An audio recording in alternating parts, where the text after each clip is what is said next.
Halo Sinegrip, balik lagi sama gue Rashid Hari. Dan tidak perlu berbahasa basi lah ya.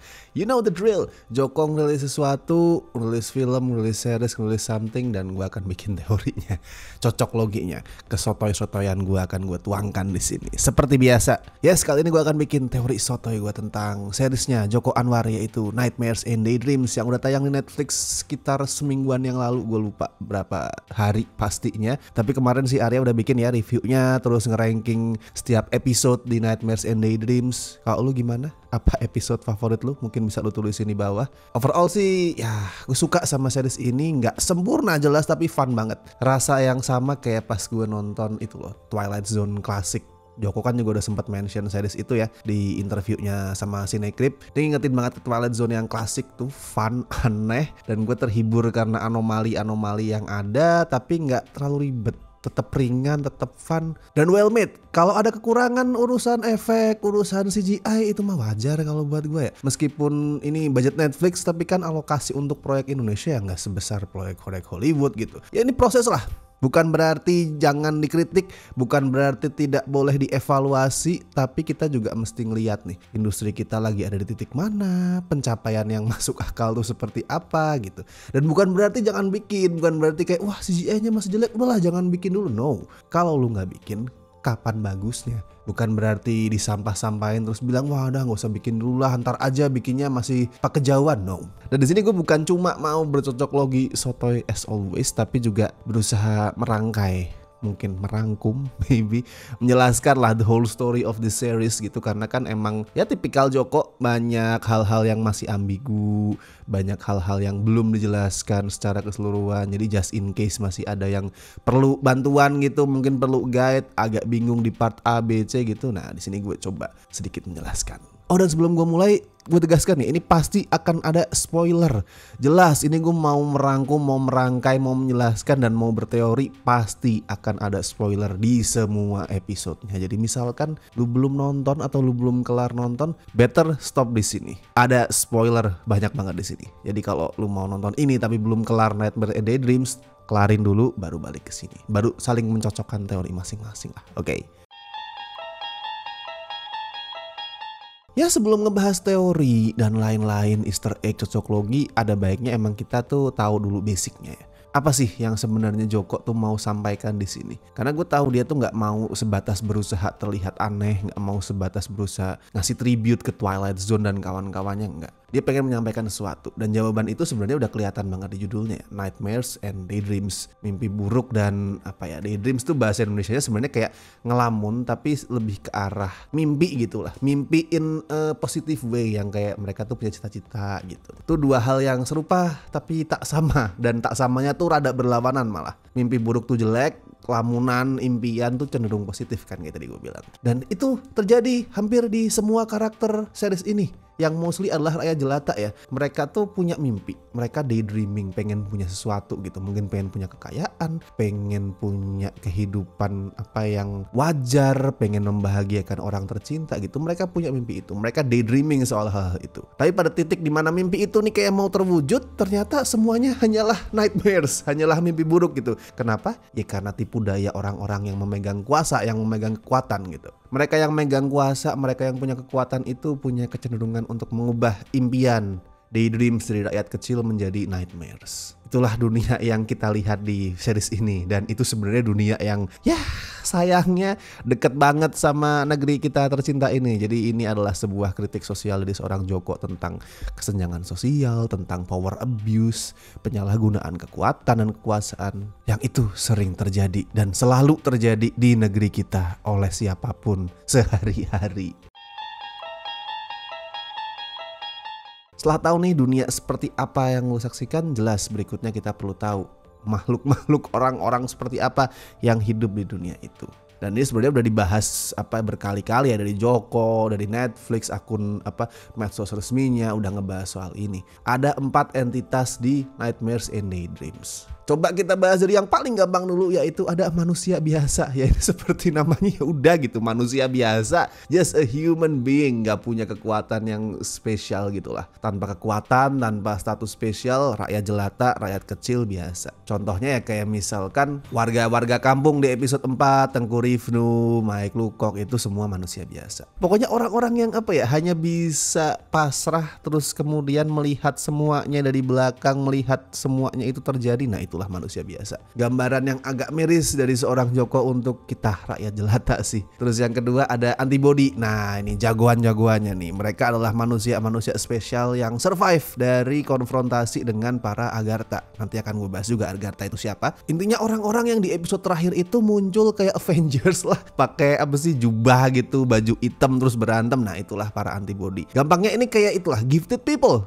Mungkin kayak ya, kalau di tipikal superhero barat nih, mutan istilahnya kali. Karena mereka ini orang-orang terpilih yang punya kekuatan super, yang akhirnya itu apa istilahnya ya, ditakdirkan untuk melawan kekuatan jahat dan menyelamatkan dunia gitu, menyelamatkan kemanusiaan kalau kata seriesnya lah. Nah habis itu ada Agarthan yang dilawan sama Antibody. Nih Agarthan meaning penduduk Agartha ya. Agartha itu tempatnya, warganya itu Agarthan, kayak Indonesia sama Indonesian gitulah. Nah Agartha ini, dunia Agartha ini, kalau udah pada nonton marketing anjingnya Netflix tuh yang ada Najwa, pasti udah paham lah. Agartha tuh aslinya adalah nama kerajaan atau kota atau tempat lah yang dalam legenda itu konon terletak di perut bumi. Jadi kan ada tuh teori bumi berongga, di mana bumi itu sebenarnya dalam tuh ada rongganya. Nah Agartha itu konon ada di situ letaknya, dalam rongga bumi itu. Katanya sih itu kerajaan atau kota yang maju banget, teknologinya tinggi, terus isinya itu manusia-manusia yang sempurna gitulah, yang secara otak, otot, psikis, mental tuh udah jauh lebih maju daripada manusia biasa kayak kita yang ada di permukaan bumi. Nah kalau dari sudut pandang agama nih, uniknya banyak yang yakin kalau Agartha ini adalah tempat di mana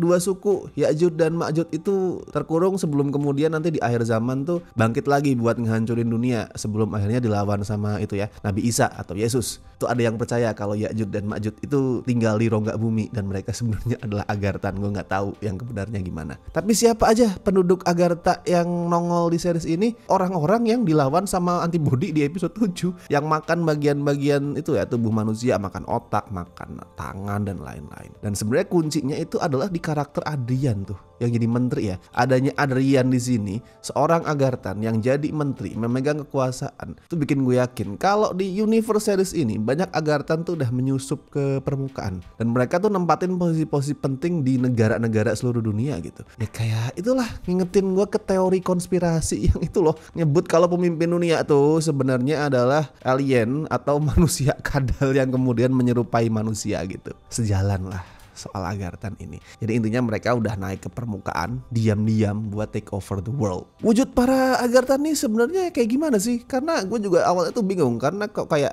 ada yang macem-macem nih. Ada yang kayak monster bayi raksasa kayak di episode 1, terus ada yang kayak villain ala-ala Marvel di episode 5 yang dilawan sama Bu Dewi. Jadi macem-macem banget. Menurut gue emang basicnya wujud mereka itu macem-macem. Ya mungkin kayak ras lah kalau di manusia. Ras kan bikin manusia tuh looknya, warna kulitnya, kontur-kontur mukanya itu beda-beda kan. Nah Agartha nih rasnya juga beda-beda, tapi mereka bedanya ekstrim tuh. Ada yang monster begini, ada yang monster begitu. Nah tapi itu wujud aslinya tuh inhuman. Cuman mereka punya kekuatan untuk menyerupai manusia. Makanya kayak si Adrian dan orang-orang yang makan otak itu bentuknya kayak manusia. Mereka punya power itu, menyerupai manusia. Unik sih, unik. They're practically aliens. Mereka sebenarnya adalah alien, tapi di saat biasanya alien tuh datang dari atas, dari tempat yang di luar dunia kita yang jauh banget, di sini ternyata mereka datangnya dari dalam, dari bawah, dari tempat yang sangat dekat gitu. Seolah-olah di sini tuh Joko kayak mau ngomong, musuh kita, ancaman terbesar yang bakal kita alami itu bukan datang dari luar, bukan datang dari jauh, tapi udah ada di sekitar kita dan itu deket banget. Dan entitas yang keempat adalah Supreme Being. Anggap aja ini Tuhan lah di semesta, di series ini entitas yang tertinggi gitu, pencipta semua entitas dari manusia biasa, Antibody sampai Agarthan. Dia ini yang nongol di episode 4 di depan Wahyu dalam sosok ibunya, karena wujud aslinya ya nggak bisa diproses sama mata dan otak manusia kan. Nah kalau ngomongin timeline nih udah bertahun lah ya kalau per episode Nightmares and Daydreams nih nggak urut sebenarnya kalau dari waktu, non linear. Nah karena itu gue mau coba ya recap buat bantu menjelaskan lah. Nah sekaligus di sini gue mau nyelipin nih teori-teori dan Easter eggs di sini. Jadi sekalian lah gitu. Oke, kalau dari timeline tuh sebenarnya kan emang mulai di episode 4 ya, di tahun 1985. Timeline officialnya yang ada di seriesnya yang diperlihatkan secara langsung. Tapi kalau ngomongin the real timeline, pertarungan antara manusia antibody melawan Agarthan sebenarnya itu udah dimulai setahun sebelumnya, tahun 1984. Kenapa gue bilang gitu? Karena itu di-mention di episode 7. Di episode 7 PO Box 888 itu kan disewa 40 tahun lalu, itu disebutkan ya, 40 tahun lalu. Sedangkan episode 7 itu settingnya adalah tahun 2024. 40 tahun lalunya berarti tahun 1984. Gue rasa itu adalah tahun dimana Agarthan itu pertama kalinya naik ke permukaan bumi gitu. Itu pertama kalinya mereka tuh melancarkan usaha mereka untuk invasi. Yang mereka lakukan ngebooking PO Box itu gitu. Itu salah satunya ya, salah satu yang mereka lakukan. Tapi intinya sejak 1984 Agarthan itu sudah naik ke dunia. Kenapa 1984? Mungkin ada kaitannya sama kerusuhan Tanjung Priok tahun itu juga ya, 1984. Itu in real life. Karena di episode 4 Priok juga sempat di-mention kan. Jadi gue sempat ngerasa wah ini kayaknya memegang peranan penting nih Tanjung Priok nih. Ya lu bisa baca detailnya sendirilah di internet tuh banyak kerusuhan, tragedi Tanjung Priok 1984. Tapi what if kalau di universe ini Agarthan tuh ada di balik semua itu gitu. Mereka mulai take over pemimpin negara termasuk militer dan mereka itulah yang bertanggung jawab di pembantaian itu. Ya intinya Agarthan tuh tahun 1984 naik ke permukaan, mulai bikin kerusuhan, mulai menanam bibit-bibit perpecahan di manusia. Nah, setahun setelahnya terjadilah episode 4. Encounter tahun 1985. Kalau di 1984 bibit perpecahan yang ditanam sama Agarthan, kalau di 1985 bibit perlawanan yang mulai muncul. Peristiwa yang penting adalah pada saat Wahyu itu dibuka matanya. Itu kalau untuk orang klenik tuh mungkin dibuka mata batinnya kali ya. Kalau di sini Wahyu tuh dibuka semua matanya, dia jadi punya semua pengetahuan soal semesta. Dia jadi manusia yang tahu segala hal. Terus lanjut ke episode 5, The Other Side, yang semacam ngasih tribute ke The Shining ya. Kalau udah nonton filmnya pasti nggak tribute-nya di mana aja. Dan ini juga adalah episode yang range waktunya tuh paling panjang. Kalau episode lain kan ya udah di 1 tahun aja gitu. Nah, tapi di Other Side ini range-nya sekitar 7-8 tahun lah. Dimulainya tuh tahun 1997, selesainya tahun 2004. Dan di sini kayak udah di-tease di lukisannya si Bandi yang diperanin Kiki Narendra tuh, terjadilah pernikahan 2 alam ya. Well, not entirely 2 alam sih, nggak bener-bener 2 alam sebenarnya, tapi 2 entitas yang beda gitu. Bandi adalah manusia biasa menikah sama Dewi yang ternyata seorang antibody. Ini episode emang banyak Easter egg-nya sih, termasuk yang udah sempet gue mention di trailer reaction ya, trailer reaction yang pertama atau kedua gitu gue lupa. Itu gue bahas soal poster film yang nongol di episode ini yang judulnya adalah Hembusan Angin Asmara. Itu adalah plesetan Gone with the Wind. Itu adalah salah satu film romance paling keren sepanjang masa dan juga yang paling laris ya. Karena kalau lu convert pendapatannya pada tahun itu 1938 kalau nggak salah ke sekarang 2024 tuh pendapatannya paling tinggi tuh, ngelebihin Avatar, ngelebihin Avengers Endgame. Tapi bukan cuma itu, lu lihat posternya, poster Hembusan Angin Asmara, lu lihat aktrisnya, namanya adalah Sofia Mawarni. Nah, gue langsung bertanya-tanya pada saat ngeliat itu, apakah beliau ini merupakan Mawarni yang sama dengan yang dari Pengabdi Setan? Namanya agak beda ya. Kalau di sini Sofia Mawarni, kalau di Pengabdi Setan si ibu itu kan Mawarni Suwono. Nama yang beda, tapi bisa jadi itu cuman beda nama panggung aja. Karena kan itu praktek yang wajar gitu. Di saat ada seorang seniman, ada selebritis, itu terjun di 2 cabang industri yang beda, misalkan musik dan film, terus dia tuh pakai 2 stage name gitu. Kalau di Indonesia gue nggak tahu ya, lupa, nggak kepikiran nih. Kalau di luar, di Amerika tuh kayak 50 Cent deh. 50 Cent kalau sebagai rapper kan ya udah 50 Cent. Tapi kalau sebagai aktor kadang dia pakai nama asli dia, Curtis Jackson. Nah, mirip-mirip gitu. Atau gua ada teori yang kedua nih, teori yang lain nih. Tapi agak lompat dikit, soalnya nyambung ke karakternya si Laksmi dari episode 7 yang diperanin Ayu Laksmi ya. Which is Ayu Laksmi juga meranin Mawarni Suwono di Pengabdi Setan. Itu agak menciptakan kontradiksi kan. Well, teori yang kedua ini adalah Nightmares and Daydreams ini bersetting di universe yang beda dengan Pengabdi Setan. Gampangnya alternate universe. Jadi ada multiverse Joko Anwar gitu lah. Ya namanya juga cocok logi, bebas lah. Kalau menurut teori gue ada varian untuk karakter-karakter dari universe Pengabdi Setan. Di universe-nya Nightmares and Daydreams ini yang of course meskipun mirip, meskipun mayoritas diri mereka tuh sama, tetap ada perbedaan. Misal karakter Budiman ya di Pengabdi Setan itu adalah wartawan mistis, tapi kalau di Nightmares and Daydreams dia jadi bapaknya Raina. Wartawan juga, tapi wartawan politik, bukan wartawan majalah mistis. Nah makanya Mawarni bisa jadi pun sama. Di Pengabdi Setan, Mawarni eksis sebagai Mawarni Suwono, seorang penyanyi. Di sini variannya namanya adalah Sofia Mawarni, seorang aktris. Di saat Mawarni Suwono adalah korban hal mistis ya, di Pengabdi Setan Sofia Mawarni adalah siapa? Agarthan kalau menurut gua. Yes, Sofia Mawarni yang namanya lu lihat di poster film Hembusan Angin Asmara itu adalah seorang Agarthan. Bukan antibody ya, tapi Agarthan. Dan kemudian dia itu menjadi Agarthan yang changing side. Nggak membela Agarthan, tapi membela umat manusia. Alias dengan kata lain, karakter Laksmi dan karakter Sofia Mawarni ini adalah satu orang. Dan dia itu adalah Agarthan. Dan itu buat gue menjawab sebuah pertanyaan yang muncul di episode 7 ya. Episode 7 kan tuh antibody pada ngumpul tuh, dan semua antibody tuh punya episodenya masing-masing. Nah kenapa ada si Laksmi ini? Di saat dia tuh tiba-tiba nongol dan dia nggak punya episode yang tersendiri yang menceritakan kisah dia. Ya karena dia bukan antibody, dia adalah Agarthan. Tebakan gue dia tuh sama kayak Dewi dan Bandi, terlibat pernikahan dua alam. Bedanya kalau Dewi Bandi itu kan manusia biasa sama antibody ya. Kalau si Sofia Mawarni alias Laksmi ini adalah Agarthan yang menikah sama manusia biasa. Mungkin suami dia itu ya si Rama Pamungkas itu ya yang jadi lawan main dia di Hembusan Angin Asmara. Dan mungkin si Rama itu mati gara-gara Agarthan gitu, di cara yang gue nggak tahu, mungkin bakal di reveal di season 2 gitu. Dia mati dan kemudian si Sofia Mawarni ini dendam gitu karena wah ternyata gue tuh kayak dibuang sama Agarthan, orang yang gue sayang malah dibunuh sama mereka. Ya udah gue mau berbalik melawan mereka. Dia jadi tahu Agarthan yang mau menguasai bumi itu jahat, manusia itu hanya korban baik gitu. Nah yang membuat dia berbalik arah ngelawan Agarthan, berbalik ngelawan Agarthan, dan nanti ganti nama dari Sofia Mawarni jadi Laksmi.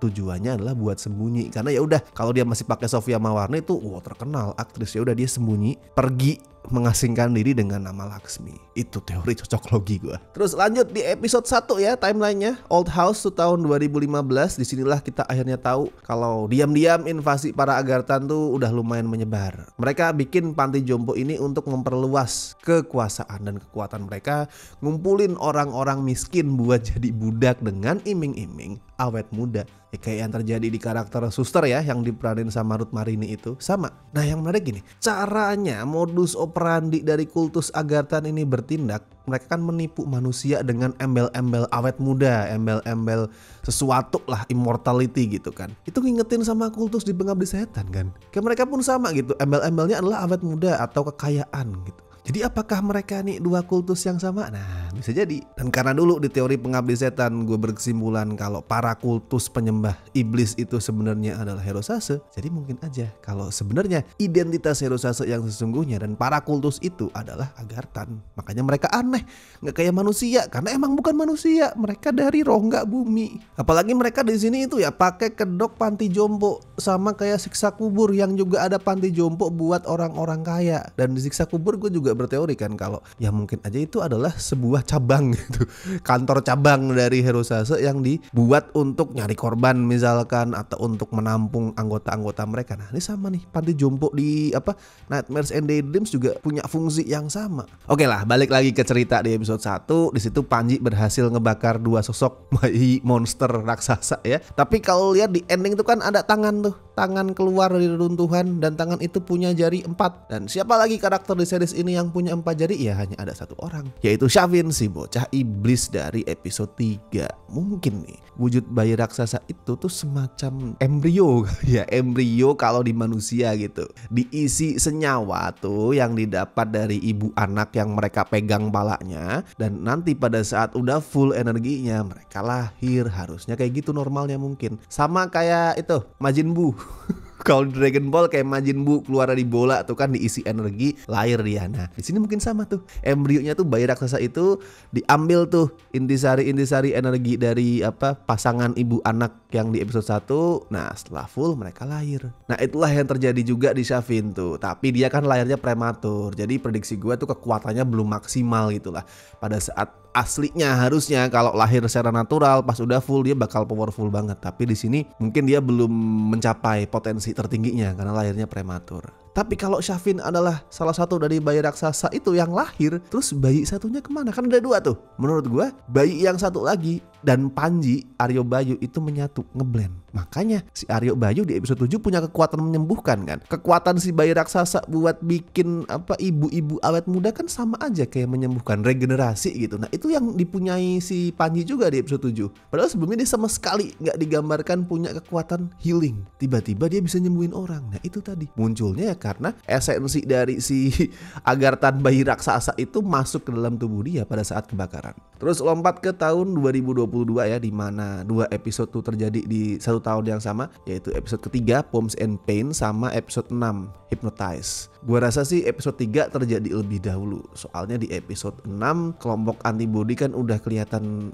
established banget lah. Nah, di episode ketiga ini berkat kekuatannya si Rania yang bisa merasuk ke tubuh orang lain termasuk para Agarthan, kita bisa ngintip penampakan kota Agartha yang ada di rongga bumi itu seperti apa. Yang udah di-reveal juga di trailer ya. Yang bikin gue salah menduga kalau itu sebenarnya adalah planet lain, ternyata itu adalah Agartha, kota di rongga bumi. Nah, terus kita lompat lagi 2 tahun ke depan di tahun 2024, di mana sekali lagi ada 2 episode yang terjadi, yaitu episode 2 The Orphan sama episode 7 PO Box. Mana duluan yang terjadi? Nah, miskonsepsinya adalah The Orphan dulu yang terjadi baru PO Box. Soalnya PO Box kan kayak klimaks, ada Avengers antibody nongol. Tapi sebenarnya tidak kawan-kawan.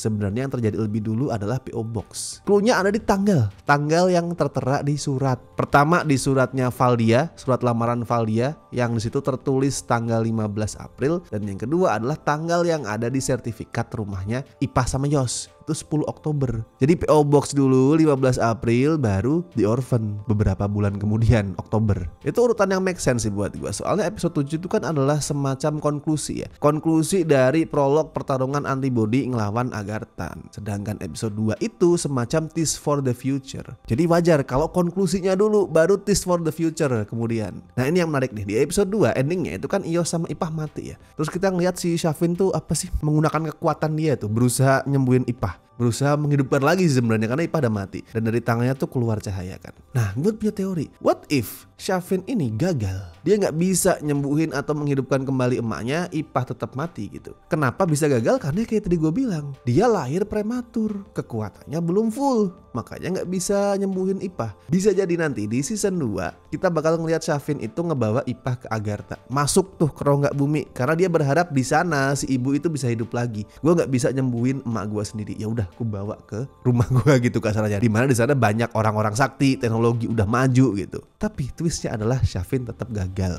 Mungkin karena udah telat, udah kelamaan gitu. Tapi intinya nggak bisa dihidupin lagi si Ipah. Dan itu bikin Shafin jadi dikuasai amarah, dendam gitu. Yang bikin dia tuh pengen ikutan memusnahkan umat manusia. Karena dia ngerasa umat manusia tuh serakah, egois, bikin ibu gua tuh mati karena terobsesi sama harta gitu. Nah dia jadi marah. Dan dia tuh nanti jadi semacam pemimpin pasukan Agarthan lah. Dajalnya para Agarthan gitu. Dia akan memimpin pasukan Agarthan buat menginvasi bumi, menghancurkan bumi. But here's another twist. What if Shafin itu gagal? Karena selain dia tuh lahir prematur, dia juga harus ngegabungin healing power dia sama Panji. Karena kan sebenarnya itu 2 bayi itu satu kesatuan ya, couple gitu lah. Kalau salah satu hilang, ya yang satu cuman punya kekuatan 50% gitu. Mereka tuh adalah kembaran, satu kesatuan, twins. Dan kembar itu kan adalah pola yang terulang terus di series ini kan. Rania sama Laras tuh kembar. Bahkan judulnya kayak tadi sempat gue bahas, itu adalah 2 kata yang sebenarnya kembar tapi beda tuh, Nightmares and Daydreams. Jadi ini pun sama. Misal kekuatannya Panji sama Shafin tuh sendiri-sendiri tuh gak akan maksimal. Tapi begitu berdua digabung, nah full power. Mungkin nanti di season 2 atau season berapa tuh di ending pertarungan pas kayaknya antibody tuh udah mau kalah, manusia mau musnah, Panji itu akhirnya bisa convince si Shafin untuk udahlah kita gabungin kekuatan aja. Lu kan sebenarnya marah tuh cuman karena emak lu gak bisa lu selamatin kan. Ku bisa menghidupkan lagi emak lu, tapi kita harus bersatu gitu. Nah Setelah dibujuk akhirnya Syafin tuh mau tuh, dan akhirnya mereka gabung kekuatan, Ipah hidup lagi, dendamnya si bocil setan ini hilang karena kasih sayang seorang ibu akhirnya bisa dia dapet. Tamat happy ending. After all sebenarnya salah satu tema Nightmares and Daydreams itu kan adalah kasih sayang ibu dan anak kan. Kalau kasih sayangnya nggak ada bisa munculin kehancuran, tapi kalau kasih sayangnya ada dan kuat itu bisa mendatangkan perdamaian dan menghapus kejahatan. Jadi buat gue masuk aja sih. Itu sebenarnya teori utama gue di Nightmares and Daydreams, memprediksi nanti endingnya di season berapa itu bakal berakhir seperti apa. Ngaco, cocok logi ya nggak apa-apa.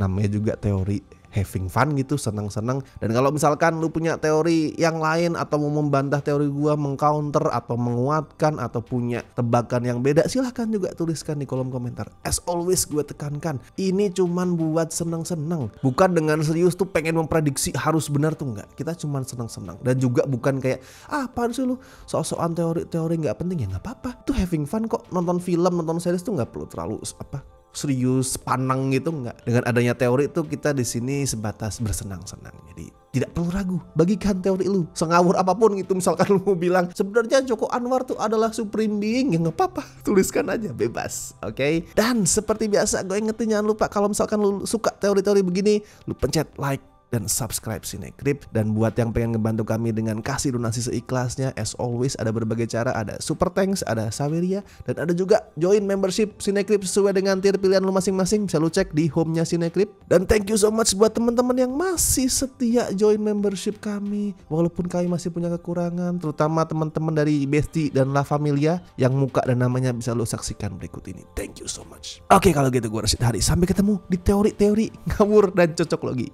film-film atau series lain berikutnya.